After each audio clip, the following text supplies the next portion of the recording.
हाँ जी, क्लास में कुछ दिक्कत हो गई थी भाई, है ना, तो दोबारा से स्टार्ट की हम लोगों ने क्लास। ठीक है, चलिए कहाँ थे हम। देखो ये बात समझ में आ गई ना, कब हमें द्रव्यमान देखना है, कब हमें आयतन। जैसे CO2 का वो आयतन पूछ रहा है आपसे, तो CO2 के आयतन की बात करेंगे हम। नॉर्मल इक्वेशन में इस अभिक्रिया में जो CO2 का आयतन है किसी भी गैस के लिए फिक्स है पहले से ही। ठीक, और अगर मैं CaCO3 की बात करूं तो उसकी किसकी बात हो रही है, उसकी ग्राम में बात हो रही है, तो फिर हम CaCO2 का अभिक्रिया के हिसाब से कितने ग्राम है वो निकाल देंगे। पहले हम कह देंगे अभिक्रिया के हिसाब से जो CaCO3 है उसका जो वजन है वो है 100 ग्राम, और CO2 का आयतन है इतना, क्योंकि इतने ग्राम में इतना आयतन, 1 ग्राम में इतना आयतन। ठीक है ना, और उसने क्या पूछा है, उसने पूछा है तो 20 ग्राम में कितना, तो 20 ग्राम में कितना, तो 20 ग्राम में कितना। ठीक, तो ये आ जाएगा 22,400 बटे 100 गुना 20, ये कट जाएगा इससे। ठीक, ये आ जाएगा 0, 4 दूनी 8, 2 दूनी 4, 2 दूनी 4, और आंसर आ जाएगा 44। बताओ इसमें कुछ ml में बिल्कुल। ठीक, तो ये बिल्कुल सिंपल है। आप ये देखो कि आपसे पूछ क्या रहा है, सर जी हमारे से CO2 के बारे में पूछ रहा है, और क्या पूछ रहा है, उसका आयतन या द्रव्यमान। तो यहां पर अभिक्रिया के हिसाब से उसका आयतन क्या है, किसके तुलनात्मक पूछ रहा है, किसके तुलनात्मक पूछा है, CaCO3 के, है ना, CaCO3 के तुलनात्मक पूछा है, और वो क्या था, ग्राम में। तो अगर वो ग्राम में था तो वो ग्राम में, यानी कि इसका 100 ग्राम इतना, इसका 1 ग्राम इतना, इसका 20 ग्राम इतना। नहीं आई बात समझ में? ठीक, चलिए चलते हैं फिर अगले क्वेश्चन पर। STP होता है standard temperature and, standard temperature and pressure, और इसका मतलब होता है नॉर्मल। कोई डिफरेंस नहीं है, केवल 20 केल्विन का डिफरेंस होता है। ठीक, 20 केल्विन का। अगर मैं नॉर्मल की बात करता हूं तो नॉर्मल होता है 298 पर, और स्टैंडर्ड होता है 273 पर।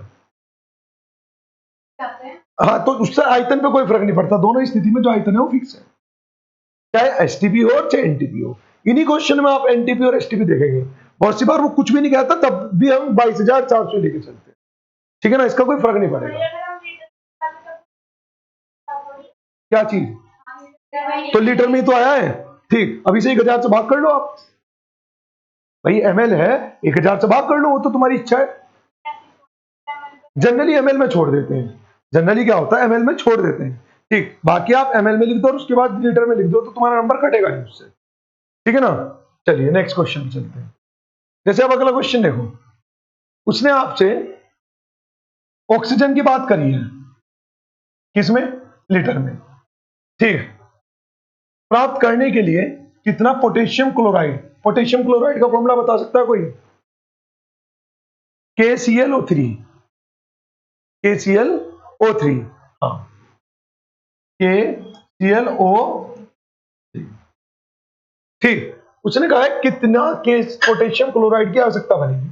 ठीक, तो अगर मैं इसे तोड़ूं तो ये बन जाएगा आपका KCl, और मुझे इससे क्या प्राप्त करना है, ऑक्सीजन। तो KCl तो मुझे मिल गया, अब मुझे क्या चाहिए, ऑक्सीजन, और ऑक्सीजन होता है O2, जबकि यहां पर क्या है O3। क्या करा जाए, तो थोड़ा दिमाग लगाएं, अगर इस इक्वेशन को 2 से गुना कर दूं और यहां पर 3 कर दूं और इसे 2 कर दूं, अभी मतलब इन्हें चेंज कर दूं, 3 को बाहर निकाल तो 2 के यहां ले तो O2 हो जाएगा, और क्या बोलते हैं इसे 2KCl अलग छोड़ देंगे। बताओ, इतनी बात समझ में नहीं आई। अब आप ये देखो कि आपसे पूछा क्या है, आपसे ऑक्सीजन पूछा है और पोटेशियम पूछा है, बस इन दो के बारे में तो बात हुई है। ठीक, देखो कहां भाग रहा,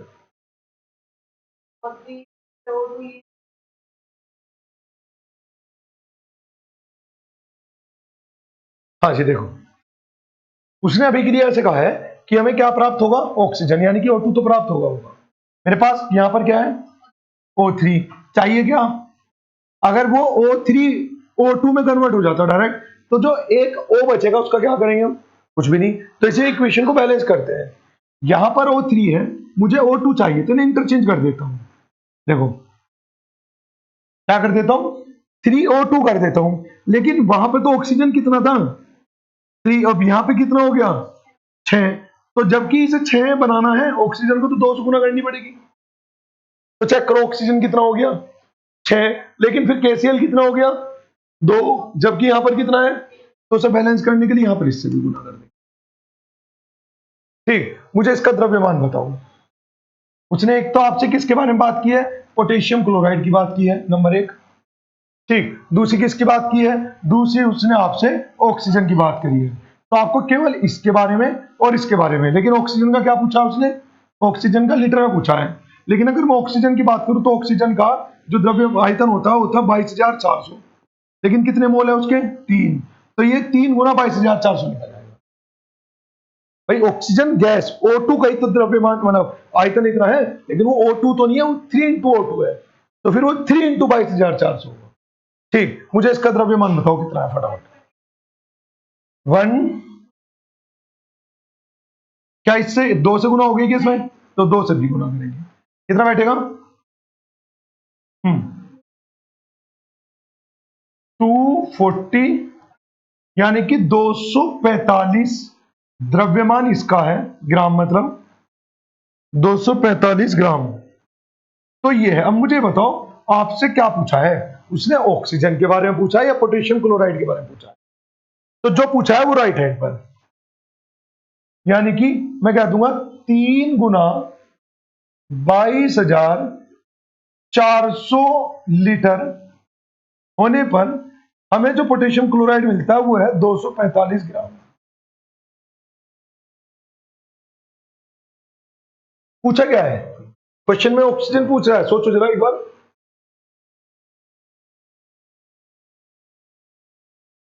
किसके बारे में पूछ रहा है, पोटेशियम क्लोराइड के, और जिसके बारे में पूछता है वो जाता है हमेशा अपने राइट हैंड पर। और पोटेशियम क्लोराइड कितना अभिक्रिया में, 245, सही कराया तुमने 245। हाँ ठीक है, ठीक, तो यानी कि 245 चाहिए मुझे, मतलब अभिक्रिया के अकॉर्डिंग कितना है वो, 245। ठीक, और किससे कंपेयर कर रहे हैं, ऑक्सीजन से, और ऑक्सीजन कितना अभिक्रिया के हिसाब से इतना, तो 3 गुना 22,400 लीटर का मान है 245 ग्राम।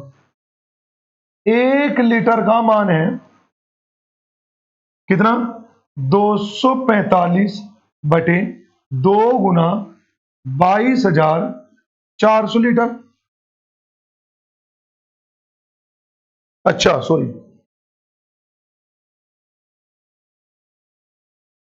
ठीक, और है कितने लीटर वो, लेकिन ये लीटर है, और हम काम किस पे कर रहे हैं, एमएल पे। तो इस एमएल बनाने के लिए क्या करूंगा, 2400 2400 एमएल लिख दू इसे, तो गुना 2400 एमएल। बताओ पहले इतनी बात समझ में आई। सीधी सी बात ये समझो, जो भी आपसे पूछा जाएगा वो आपका हमेशा राइट हैंड पर होगा। और जिन 2 एलिमेंट के बारे में बात कर रहा हूं, ठीक, केवल उन्हीं के बारे में, अगर द्रव्यमान की बात हो रही है तो द्रव्यमान की बात करेंगे, और लीटर की बात हो रही है तो केवल लीटर की बात करेंगे। अब जैसे इसके तो ऑक्सीजन के तो लीटर की बात हुई, और पोटेशियम क्लोराइड के द्रव्यमान की बात हुई। बात समझ में आ रही है नहीं आ रही है, ठीक, चलिए तो करते हैं जी सर, करके बताओ जरा मुझे सोल्व क्या आ रहा है, कैलकुलेट करेंगे आप लोग किसका। हाँ देखो, यहां पर थोड़ा सा करेक्शन कर दो, ये है ना, ये क्या आएगा आपका एमएल। कैलकुलेट करके कितना आ रहा है ये बताओ आप मुझे, कैलकुलेट करके कितना आ रहा है,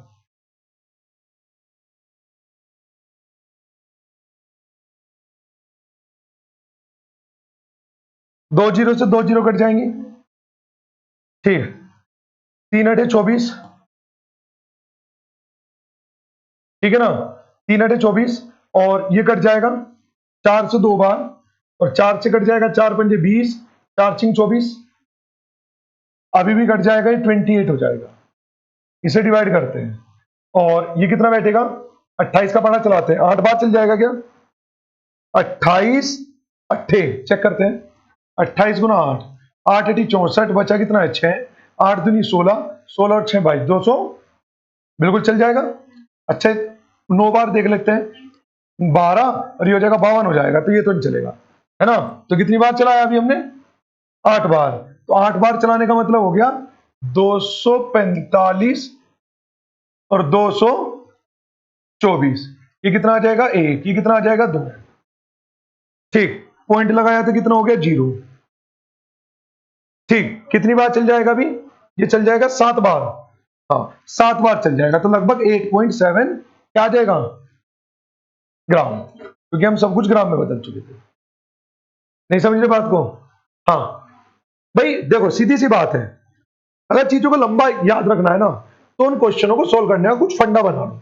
और मैंने तुम्हें एक फंडा बता दिया, क्या कि सर जिस चीज के बारे में पूछी जाए वो राइट हैंड पर, किस मात्रा में पूछी गई, ग्राम में, जिससे कंपेयर करना है वो लेफ्ट हैंड पर, किस मात्रा में बात की गई, 2.4, किसके बारे में बात हुई, 2.4, यानी कि 2.4 लीटर ऑक्सीजन में कितना पोटेशियम क्लोराइड मिलेगा।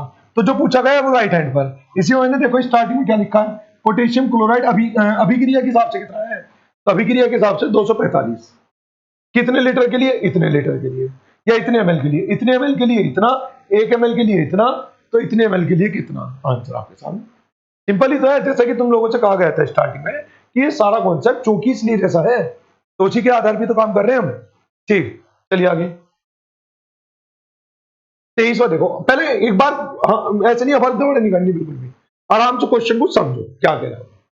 ठीक, तुम्हारे मतलब कि इस क्वेश्चन में कितनी बात हुई है, ये बात समझो पहले। इस क्वेश्चन में आप लोगों के मतलब की कितनी बात हुई है, पहले इस चीज को समझो।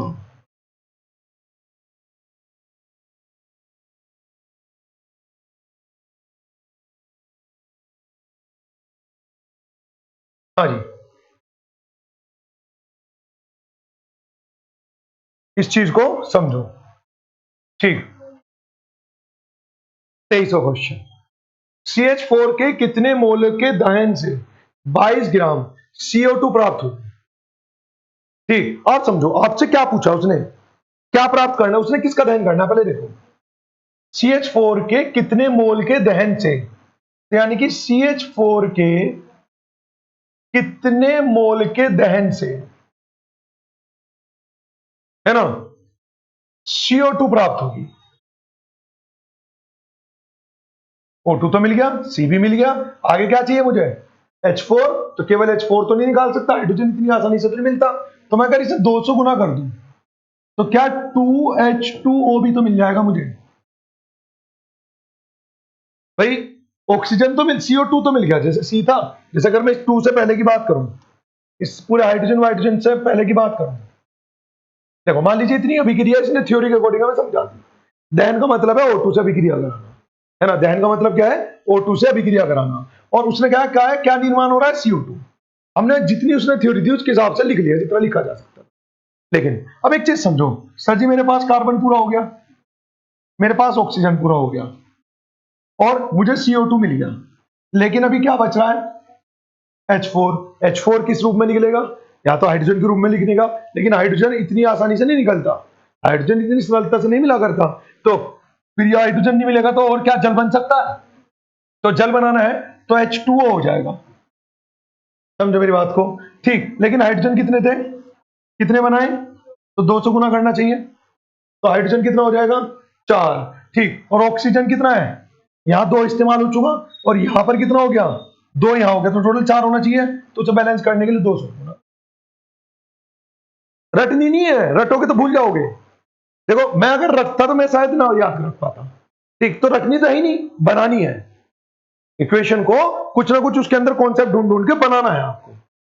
ठीक, बताओ जितनी उसने थ्योरी दी उतना ही तो काम करा, बाकी मैंने अपनी तरफ से H2O बनाया। अब H2O बन तो रहा था, लेकिन ऑक्सीजन तो इस्तेमाल हो गया, अब O2 का इसका ऑक्सीजन कहां से ले गया हूं, मैंने लिख दिया, चलो बाद में मैनेज कर लेंगे। मुझे दिखा हाइड्रोजन 4 थे, लेकिन H2O में तो 2 इस्तेमाल हुए, तो इसका तो बाहर 200 गुना करनी पड़ेगी, बाहर 200 गुना करेंगे तो हाइड्रोजन पूरे हो जाएंगे, लेकिन ऑक्सीजन ऑटोमेटिक 2 और फालतू हो जाएगी, तो उसके लिए ऑक्सीजन में 200 गुना और कर दी। नहीं समझ रहे बात को। ठीक, चलिए आगे, चलिए जी आगे, CH4 ये हो गया। अब ये देखो वो आपसे पूछ क्या रहा है, CH4 के कितने मोल, तो सबसे पहले देख लेते हैं उसने आपसे CH4 का क्या पूछा है, आयतन पूछा है, द्रव्यमान पूछा है, या क्या पूछा है, तो कितने मोल है, मोल मतलब इसके साथ गुना में कुछ है क्या, अगर मान लीजिए यहां 2 होता तो फिर मैं कह देता कि इसके कितने मोल हैं, तो इसके 2 मोल हैं, क्या कह देता, इसके 2 मोल हैं। लेकिन अभिक्रिया को अगर हम देखें तो मैंने अभी लिख दिया, लेकिन अभिक्रिया में यहां क्या वास्तव में ऐसा था, क्या अभिक्रिया में यहां पर वास्तव में ऐसा था। ठीक, तो यानी कि इसका मतलब इसके कितने मोल हैं। अब क्वेश्चन है जी हम मोल क्यों लिख रहे हैं, क्योंकि उसने CH4 के मोल पूछे, किससे तुलना करने के लिए कहा है, 22 ग्राम CO2 से। अब CO2 तो गैस है, तो इसका तो आयतन भी हो सकता है, लेकिन उसने आयतन की थोड़ी ना बात करी है, किसकी बात करी है? ग्राम की। तो CO2 को हम ग्राम में लिखेंगे, तो CO2 को ग्राम में लिखो। CO2 ग्राम में कितना हो गया? कार्बन 12 और ऑक्सीजन 16 दूनी 32। ठीक, तो ये कितना आ जाएगा? 44। बताओ इसमें कोई दिक्कत किसी को? किस चीज को? नहीं, अभी तो हमने केवल डाटा लिखा है, अब सॉल्यूशन शुरू करेंगे। मेरे से क्या पूछा है? CH4 के मोल। तो जो पूछा वो राइट हैंड पर, यानी कि CH4 के कितने मोल है अभिक्रिया में? 1 मोल। किससे तुलना हो रही है? CO2 से। तो CO2 कितना है? 44 ग्राम।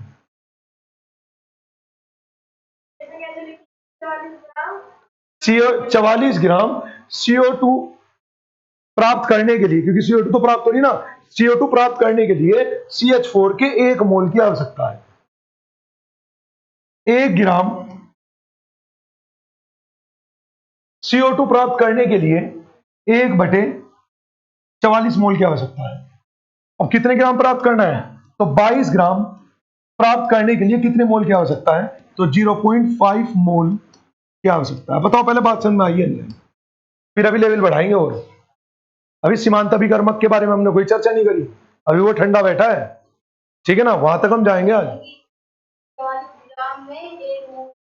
भाई ऐसे समझो ना, मैंने वो एक लाइन बचा ली अपनी, 1 ग्राम में, ऐसे इसे छोड़ दो, चलो इसमें मुझे लगे होने का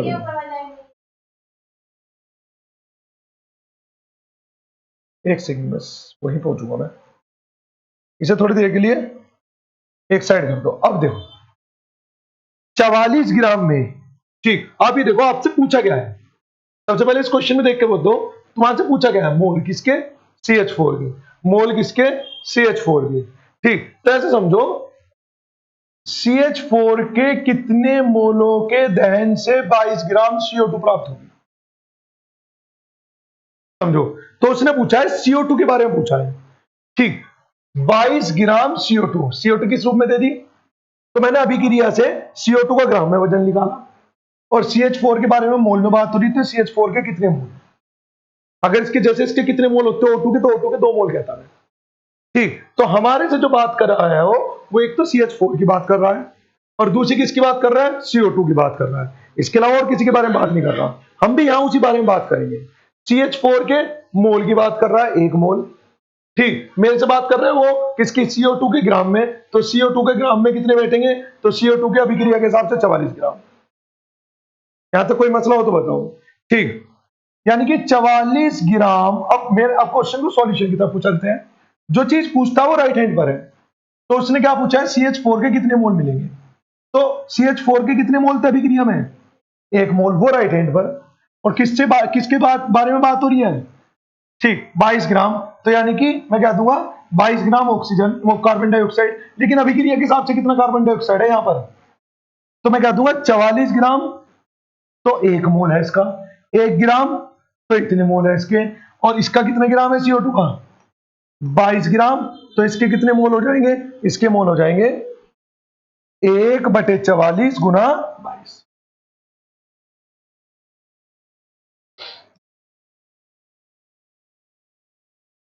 ठीक, ये कट जाएगा 2 बार, कितने मोल बैठेंगे?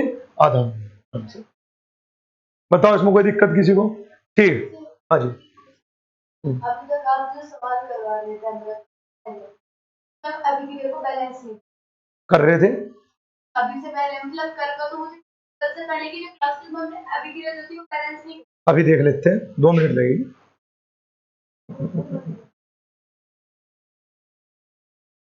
और एक से बैलेंस करें तो हमें ये कैसे पता चलेगा कि हमें अभी पता चलेगा, 1 मिनट तो रुको, अभी सब पता चलेगा। सेव एज,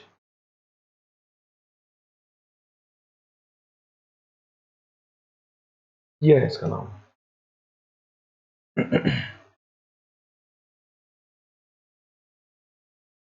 होने के बाद हम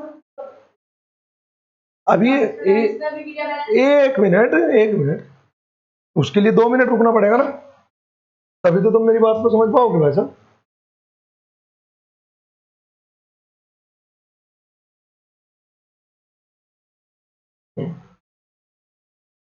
पहले दिन की क्लास की बात कर लेते हैं एक बार, है ना।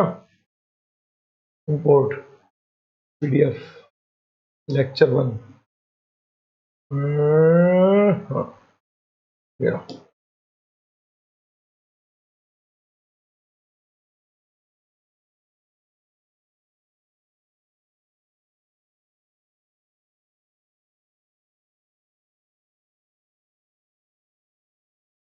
खुल जा सिम यही था पहला दिन। इसमें कोई अभिक्रिया नहीं है, इसमें कोई अभिक्रिया, इसमें कोई अभिक्रिया,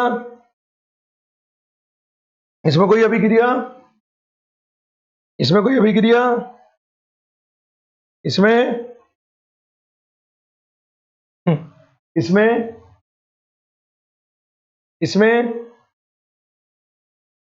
इसमें इसमें थैंक यू। तो जब जब अब तक हमने अभिक्रिया कोई क्वेश्चन करा ही नहीं तो बैलेंस क्यों करेंगे? क्या कोई अभिक्रिया क्वेश्चन था? अभी तक तो सिंपल डाटा था, समझो। अभी तक तो ऐसे क्वेश्चन थे, इतने ग्राम CO2 में O2 के परमाणुओं की संख्या। वजन का काम तो हमने आज से शुरू करा है। इक्वेशन की जो सॉल्यूशन की बात कर रहे हैं वो आज से शुरू कर रहे हैं, तो थे ही नहीं तो बैलेंस कहां से करेंगे?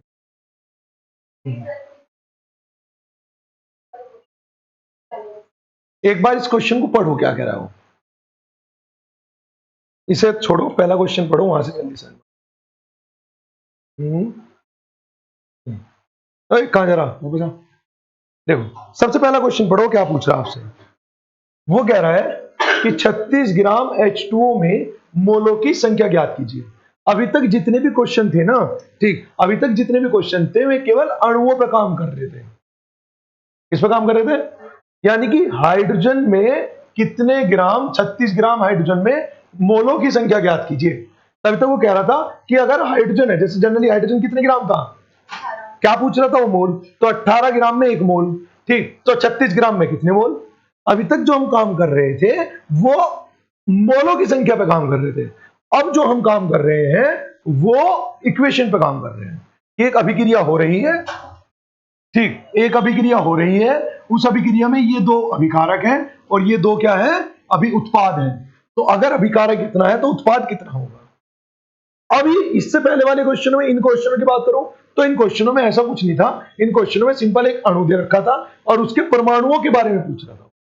तो इससे पहले जब अभिक्रिया है ही नहीं तो बैलेंस करनी नहीं, और जब आएगी तो या तो वह अभिक्रिया लिख के देगा या फिर हमें इक्वेशन अपने आप बनानी पड़ेगी। और जब कभी भी हम इक्वेशन बनाएंगे तो हमें बैलेंस जरूर करनी पड़ेगी, ठीक है ना। इस बात को समझो। अब से पहले जितने भी क्वेश्चन थे वो कोई भी क्वेश्चन इक्वेशन का नहीं था। इस क्वेश्चन में देखो, इसमें क्या पूछा, एक बार पढ़ो इसे ठंडे दिमाग से। क्या इसमें कोई अभिक्रिया की बात हुई? उसने कहा 36 ग्राम H2O में मोलों की संख्या, बस सिंपल सी बात, अभिक्रिया तो ही नहीं, कोई रिएक्शन थोड़ी ना हो रही है, ठीक, कोई रिएक्शन थोड़ी ना हो रही है, तो इस वजह से कोई अभिक्रिया बैलेंस नहीं करेंगे। अब जो हम क्वेश्चनों की बात कर रहे थे,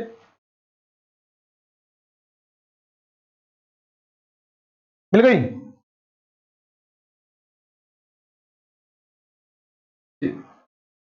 अभी अब जो हम क्वेश्चनों की बात कर रहे थे,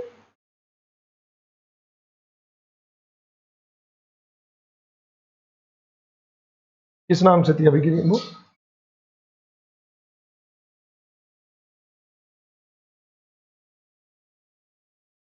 कहां मिलेगा?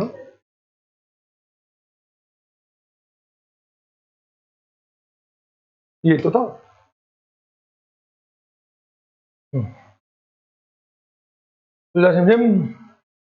खुल गया क्या? खुला पड़ा है वो। अब देखो इस क्वेश्चन को पढ़ो एक बार, वो क्या कह रहा है। वो कह रहा है क्यूप्रिक ऑक्साइड पर पूर्ण अभिक्रिया होने पर, हाइड्रोजन प्रवाहित करने पर ये वाला उत्पाद कितना मिलेगा, ठीक है ना। इसमें देखो 20 ग्राम CaCO2 के अपघट्य है, तो एक अभिक्रिया की बात होगी, इस वजह से अभिक्रिया कर रहे हैं। इसे देखो, उसने कहा है 2.4 ऑक्सीजन प्राप्त करने के लिए, इस बार मोल, इस बार किसी अणु की बात नहीं हो रही, इस बार किसकी बात हो रही है, हमें ऑक्सीजन प्राप्त करनी है। तो ऑक्सीजन किस चीज से मिलेगी, अभिक्रिया से तो मिलेगी। उसके लिए उसने अभिक्रिया बता दी, पोटेशियम क्लोराइड की आवश्यकता बताइए।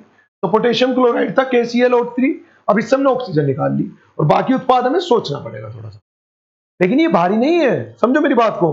भाई अपघट्य है तो टूटना है, ठीक, और इससे पिछले क्वेश्चन में जैसे दहन था, ठीक, ये तो अब गठिया था, टूट रहा था। इस क्वेश्चन में जैसे दहन था, तो दहन नहीं आ रहा है, देखो आगे पीछे, ये रहा, ये जैसे दहन शब्द है, तो दहन को आप याद रखो, दहन मतलब O2। किसका दहन है? CH4 का, तो CH की O2 से अभिक्रिया करनी। उत्पाद उसने खुद बता दिया, क्या बनेगा? जल। अब जल बनने के बाद हमारे पास कार्बन बच गया था, तो अब उसे कहीं ना कहीं ठिकाने लगाना, तो CO2 बना दिया। दहन में CO2 निकलता है, याद रखना बस, ठीक है ना। तो ये छोटे छोटे से हिंट है जो आपको याद रखने पड़ेंगे, ठीक है ना। चलिए, असल में क्या है ना, तुम लोग इस वाले कॉन्सेप्ट को पहली बार कर रहे हो, समझे ना, इस वजह से तुम्हें ऐसा लग रहा है अभिक्रियाएं कहां याद रहेंगी। मैं कह रहा हूं याद तो करनी ही नहीं, अभिक्रियाएं आपको याद नहीं करनी, ठीक।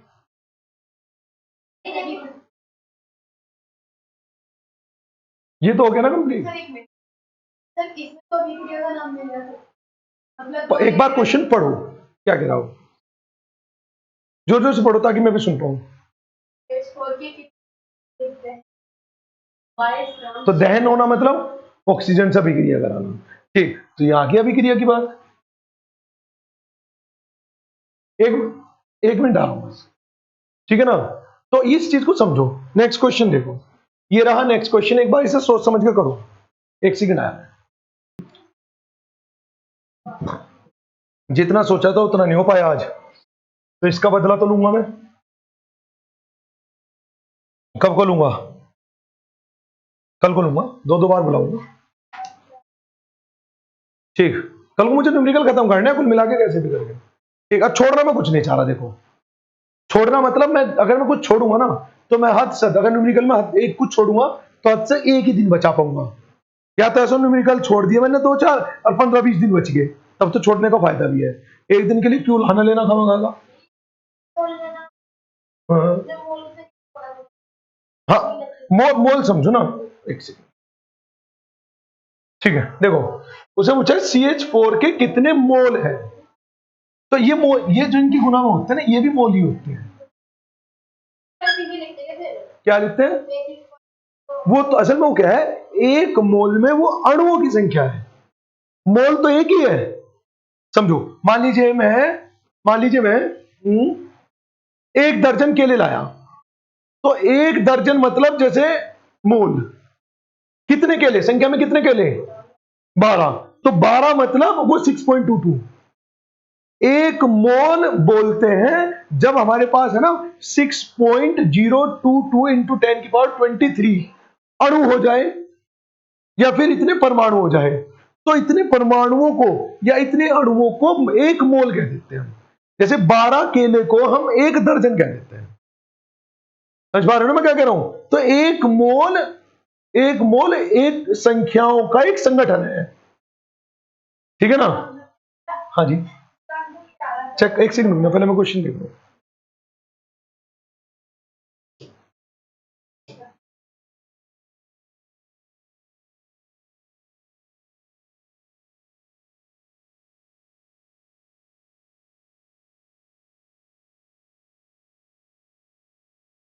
हाँ जी, क्वेश्चन क्या है? ये एनसीईआरटी का, अच्छा ये जो क्वेश्चन चल रहे हैं ना, ये भी एनसीईआरटी के ही क्वेश्चन है आपके सारे, एनसीईआरटी के हैं, कुछ मैंने अपनी तरफ से भी ऐड कर रखे हैं, ठीक। बस ये है कि कुछ पे लिख दिया मैंने, कुछ पे नहीं लिखा, जैसे इस पे लिख दिया, लेकिन वे भी एनसीईआरटी का या तो एग्जाम्पल है, या पठित है, या अभ्यास है वे भी सब एनसीईआरटी से, ठीक है। फिर अपनी तरफ से एक दो क्वेश्चन मैंने ऐड किया हुआ है ताकि मैं कॉन्सेप्ट को समझा पाऊं। देखो, 100 ग्राम CuSO4 से कितने ग्राम कॉपर प्राप्त होगा? अब देखो जरा, समझो, CuSO4 से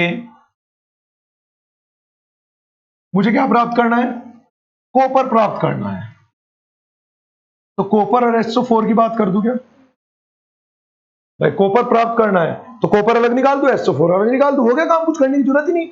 लेकिन अभी देखो, उसने एक तो Cu की बात की, CuSO4 की बात की है, और एक कॉपर की बात की है, तो इनका अभिक्रिया के हिसाब से द्रव्यमान या आयतन जो भी है वो निकाल लेते हैं। CuSO4 का डाटा क्या में दिया? ग्राम में, तो इसका ग्राम में बताओ कितना होगा? 159.5। दूसरा कॉपर, कॉपर कितना होगा? 63.5। अब मेरे से बताइए, उसने पूछा किसका आपसे? कॉपर का पूछा है, CuSO4 का पूछा है? कॉपर का, तो जिसका पूछा वो राइट हैंड पर ऑलरेडी है, तो मैं कह दूंगा इतना CuSO4 तो कॉपर इतना, 1 ग्राम CuSO4 तो कॉपर कितना 63.5 बटे 159.5। ठीक, तो कितना है जबकि कॉपर CuSO4 100, कॉपर सल्फेट यानी कि कितना 100, तो 100 है तो कॉपर कितना, तो इस पॉइंट से ये पॉइंट कट जाएगा, है ना। और सोल्व कर लेते हैं, कर लियो अपने आप सोल्व, में डायरेक्ट आंसर लिख देता हूं, इसको टाइम भागा जा रहा है नहीं तो। कहाँ है क्वेश्चन, ये रहा, ये आना चाहिए आपका, ये आना चाहिए 39.85 ग्राम। पहले इस क्वेश्चन का ही बताओ, ये कॉन्सेप्ट समझ में आया नहीं आया। भाई जिस चीज के बारे में पूछ रहा है और जिसके बारे में दे रहा है उनका अभिक्रिया के हिसाब से वजन निकाल लो, आयतन जो भी बात हुई, फिर जो पूछा है उस राइट हैंड पर और जिसके तुलना में पूछा है वो इस हाथ पर, तो ये इतना, तो ये एक इतना, तो 100 ग्राम पर कितना खत्म। किसे नहीं, डिजिट पॉइंटों में लिखो, क्योंकि आपका जो पेपर है अगर ऑब्जेक्टिव है तो ऑब्जेक्टिव में तो हम नियरेस्ट लगा देते हैं, ठीक, लेकिन अगर ऑब्जेक्टिव नहीं है तो पॉइंटों में ही छोड़ने में फायदा नहीं, तो एग्जामिनर इस बात पे नंबर काट लेता है। ठीक है ना, एक और देख लेते हैं आगे।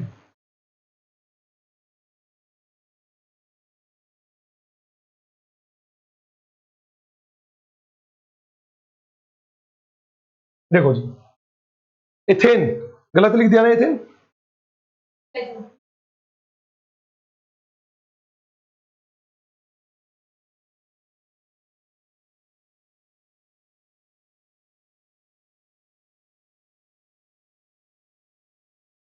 ठीक, मैथ 8 और एन का फॉर्मूला होता है CnH2n+2, ठीक है ना।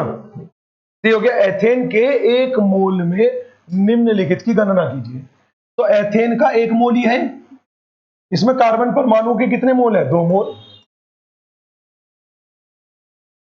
कार्बन कितने C2 तो कितने मोल हो गए 2, हाइड्रोजन परमाणु के कितने मोल है 6 मोल, क्योंकि उसने कहा ना 1 मोल में बताओ, वो पूछता 3 मोल में बताओ तो हम कहते 3 दूनी 6, वो पूछता 3 मोल में बताओ तो 6 × 18, समझे ना।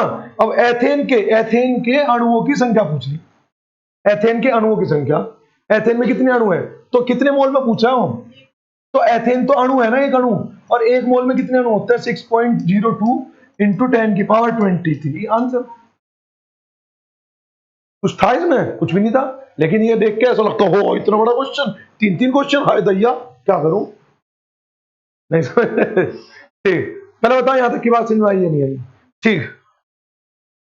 अगला, अब देखो इसमें खुद ही इक्वेशन दे दी, ये इक्वेशन ऐसी नहीं थी जो हम जनरली बना पाते, तो जब ऐसी इक्वेशन आ जाए जिसे हम अपने आप से नहीं बना पाए, उसे एग्जामिनर को इस बात का ज्ञान है, ठीक, तो वो अपने आप से इक्वेशन बना के दे देगा, फिर कुछ नहीं करना, फिर तो बैलेंस सब हुई हो गई है, ठीक है ना।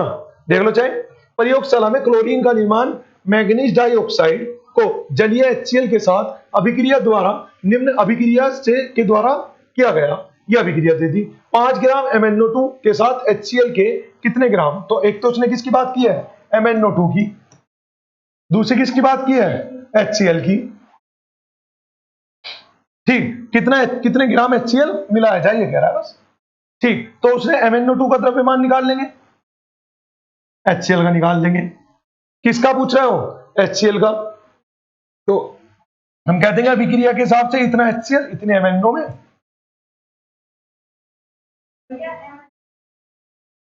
Mn ये मैग्नीज ऑक्साइड है, लेकिन Mn कहाँ है, हाँ अच्छा, तो मैग्नीज का निकाल लेंगे ना, वो तुम्हें याद होना चाहिए, ठीक, मैग्नीज का अलग निकालेंगे फिर O2 का अलग निकालेंगे,